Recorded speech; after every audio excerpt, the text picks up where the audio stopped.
Welcome, beautiful Paris Saint-Germain family. The Ballon d'Or ceremony took place yesterday, but we're not going to focus too much on Dembele, the winner, Yamal coming second. We're going to be focusing on the entire top 30 list, which I have right here in front of me in 1 second. Right there. There we have the full list. If we can take myself down a bit here as well.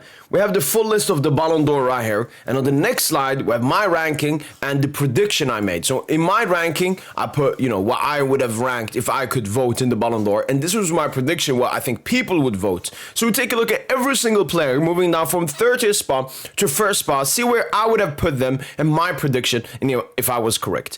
Olise came 30th. 30th. I think this is the most disgusting place a player got. Whether it was overplaced or underplaced, it was Michael Olise. He definitely deserved a much higher place. In my list, I put Olise 12th. I think that's fair for Olise. And I predicted them to put him 12th. I didn't change it that much. I didn't change the prediction that much, but that's where Olise should have been put. But for some reason, he was put in 30th place behind bums like Wirtz, Van Dijk, Declan Rice, Haaland, Dumfries, Bellingham, McAllister. Are you serious? Completely disrespected from the Ballon d'Or gala here, which just proves this is a PR award, because this is something people have to understand. I watch a lot of games, but I still don't watch all the games, but I watch a lot of games and I don't have any biases. A lot of these voters, they don't watch all the games. They watch only the big games. And one negative thing with Olise is obviously he didn't perform that well versus Inter Milan and wasn't that impactful in those both legs. And people watched it and came to conclusion Olise is not that good. It's all about the big games. It's all about what you do in the big games. I mean, Lamine Yamal, if you take away those two Inter legs, I don't think he's making top 5. Moving on, 29th place, we have Florian Wirtz. I don't even think he should be in the top 30 because he was good last season, but then obviously stunk it up and got injured when they faced Bayern, and basically his season ended. But I think Wirtz is there because of his big money transfer move to Liverpool, so the PR came with it. I put Wirtz in 27th spot, and I didn't change it that much in the prediction. Virgil van Dijk got 28th spot. I don't think Van Dijk should have been in this list. There was only one centre-back in the top 30, and it should have been William Pacho. He had a much better season than Virgil van Dijk, but once again, the Premier League PR. And I put Van Dijk 24th spot, and I predicted around the same. Next up is Declan Rice, 27th spot. I predicted my ranking would have been 30th spot, and I predicted him to finish 28th. So pretty much there. Should not have been in the list, but once again, free kicks against Madrid is, it was a big game. It was a big moment. 2 big moments from Declan Rice. At least it goes accordingly to, how the voters see it. Erling Haaland got 26th spot. I predicted him to come 26. No, I wanted him to come 26. I predicted him to get a little bit higher, the Premier League PR, but Haaland did not get that. Dumfries, 25th spot. I predicted 22nd. And actually, according to the prediction, I predicted him to finish 26. Fabian Ruiz, 24th spot. I think this is another, questionable decision by the Ballon d'Or. Again, Paris Saint-Germain had 9 players, so it was very hard for us to get all the top positions, which is understandable. But just look at who is ahead of him. Alexis McAllister and Jude Bellingham, 2 midfielders as well. Bellingham barely a midfielder. Were they two? Them 2 players, did they have a better season than Fabian Ruiz? Are they better players than Fabian Ruiz? Absolutely no. I had Fabian Ruiz in 17th spot, and I predicted him to finish in 19th spot. So a little bit of a difference, but this was a little bit of a disgraceful position. Jude Bellingham should not have made the Ballon d'Or top 30. I think that's quite clear. He's just living off the PR from the PR of the PR from last season. I put Bellingham, 28th spot, and I predicted him to finish 18th. Alexis McAllister, 22nd spot. I predicted my ranking was 19th, and I predicted him to finish 25, so around the same. Guirassy, 21st. I predicted him to finish 21st. In my ranking, he was 21st, so that was a really good banger there. Next up is Lautaro Martinez. Again, another player that probably should not have been here. You can just switch him out for Julian Alvarez, but Lautaro Martinez was basically there to represent Inter Milan, who reached the Champions League final. And I had Martinez in 25th spot.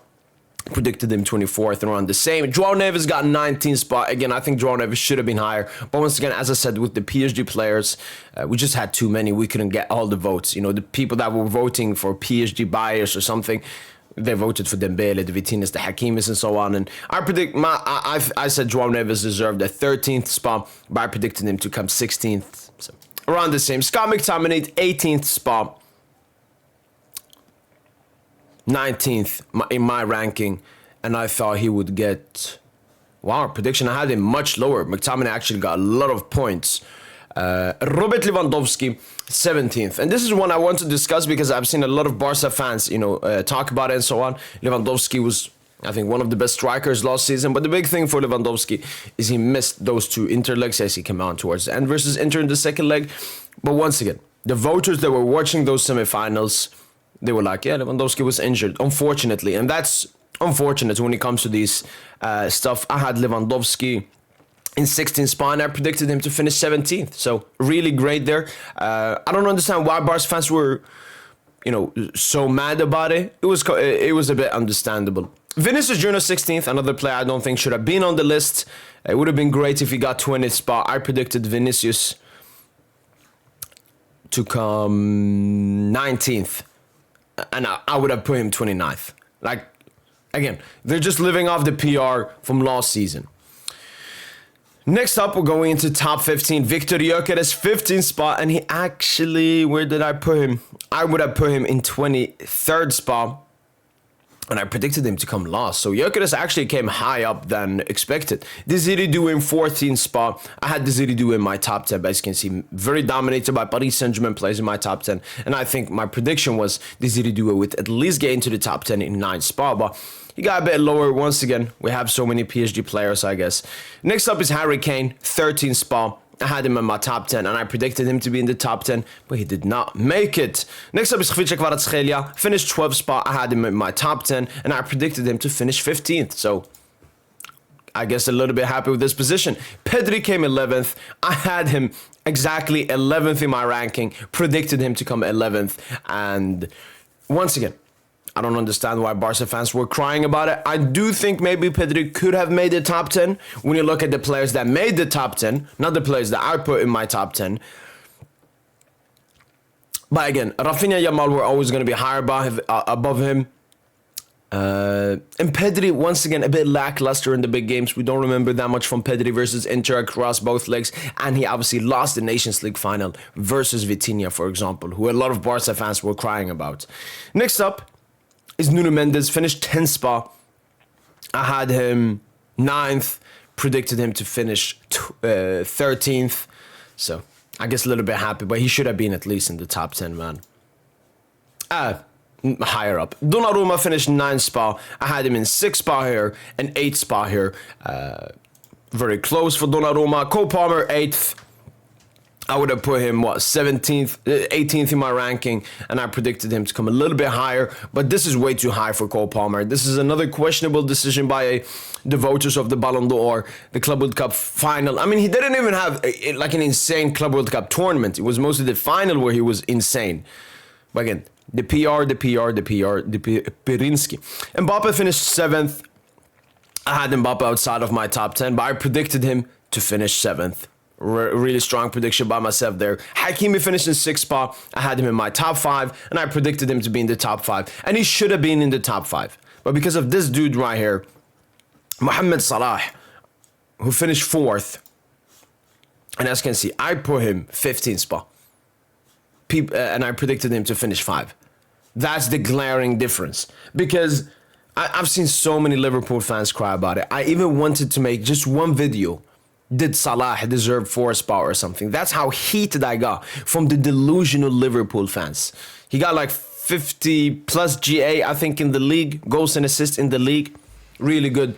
But you have to understand, once again, when it comes to Ballon d'Or, when it comes to what people value, it's the same thing with like, people were like, oh, but what Haaland did in the Champions League in the Premier League is bigger than the World Cup. That's not the consensus opinion of football fans and football voters. They value the World Cup that highly. We saw that both in the Ballon d'Or voting and in the FIFA the best, which is voted by managers and captains of national teams, I think. So they value the World Cup at a really high stage. The same goes here. They value the Champions League and the big games way higher than stat padding in the Premier League. Salah finishing fourth, he should have been extremely happy with it because he should not have been fourth. How is he ahead of Rafinha? How is he ahead of Ashraf Hakimi? I understand Salah ahead of Mbappe. You could even put Pedri ahead of Salah. You could put Nuno should be ahead of Salah. I mean, they even faced each other and Nuno completely locked him up. It's all about what you do in the big games. And Salah, you know, he got so much hype. A lot of people don't watch his Southampton stat pad sessions. But then everybody watched the PSG Liverpool both ties. Salah completed 15 dribbles. And he only went past Nuno Mendes once. No goal, no assist, and a generational stinker, especially in that first leg. So I think this is a disgraceful position. I would have put him towards the end of top 10, maybe even outside of top 10. Because you got to perform in the big games. 0 goals in 14 finals, 15 finals. He even added another stinker in the Carabao Cup final and in the Community Shield final. These players do not deserve the prop and rate. I understand Liverpool fans loving Mohamed Salah. But football fans do not see it the same way. And him finishing this high is ridiculous, the Premier League PR. Hakimi should have been in the top 5 consensus. These were the players that were always supposed to be in the top 5. Next up is Rafinha. This is one that a lot of people have been talking about. But Barca fans have to understand. It's either Rafinha here and Yamal here, or it's the opposite. And that's how it should have been. That was my ranking. I had Yamal here. And yes, I had PSG players in the top 3. But honestly, Rafinha is someone I could have put even up to second and just move behind the PSG players a little bit and keep Yamal at the 5th spot. And this is even what I predicted. Dembele, Yamal, Vitinha, Rafinha, Hakimi. I thought they would be in the top 5. I thought Rafinha could get maybe a 4th spot. He could potentially get 3rd or a 2nd spot in my opinion. But because Barca pushed Lamine Yamal, you can't cry about it. You can only push one player. It's like for us, even if Vitinha finished lower, we'd have been like, yeah, we're happy Ousmane Dembele won the Ballon d'Or because he was the one that we pushed for the Ballon d'Or. So that was the most important thing. Vitinha 3rd. I had him in my ranking 3rd. I'm in my prediction 3rd. I saw a lot of people crying about it. I mean, Vitinha had one of the best midfield seasons in the past couple of seasons. I mean, had like so many Champions League man of the matches. It was really crucial for us. He was really great at the Club World Cup. He won all the trophies. He was even great in the Nations League, winning it over Pedri and Spain. So I don't understand the tears of Barca fans, especially those who are the one crying about Vitinha, mostly because Pedri finished so low. He could have been in the top 10. But this was always the ranking. And then obviously Yamal 2nd, Dembele 1st. It was really predictable after basically that interleg that Yamal was going to be the player pushed by FC Barcelona. And that finishes off the list. I think there were some disgraceful shouts. I think Michael Olise in 30th spot. I think Fabio Ruiz could have been a little bit higher. I think Neves could have been a little bit higher. I think Vinicius and Bellingham should probably not have been in the top 30. I think Desiree Doué could have been a little bit higher. I think Pedri maybe could have been a little bit higher. Palmer should probably not even be in the top 30. And he is. If he is, he's going to be more towards the end. I don't think Salah should be this high. And you move both Rafinha and Hakimi down to this position. And that's basically it for finishing off the Ballon d'Or list. Well, it was a big ceremony. A lot of stuff happened. Those were my thoughts about the rankings. So once again, people have to understand these voters. They don't watch all the games of Yamal or Dembele or Vitinha or Rafinha or Hakimi or Salah or Mbappe. They're watching the big games. Salah here, it was just his stat pad at such a high rate. They put him high up. Like even Kane, he stat padded a lot in the Bundesliga but didn't get that. But even he was very questionable in big games. For example, the Club World Cup quarterfinal versus PSG. And even versus Inter, even though he scored in the second leg, in the first leg, I remember him missing a big chance. And that's what these voters will always remember. It's what you do in the big games. It's what you do in the big moments. And that's why they all voted for Ousmane Dembele, because he did it when everybody was watching. When everybody was watching PSG, Dembele cooked. And that was their biggest thing for voting Ousmane Dembele, the best player in the world and the deserving player of this award. Let me know in the comments down below, which ranking of these top 30 do you think is the most disgusting ranking, either as an underratement or an overratement? So for example, Palmer in 8th spot, too high. Olise in 30th spot, too low. Let me know in the comments down below. That's been it from your boy PSG, and as usual, allez Paris.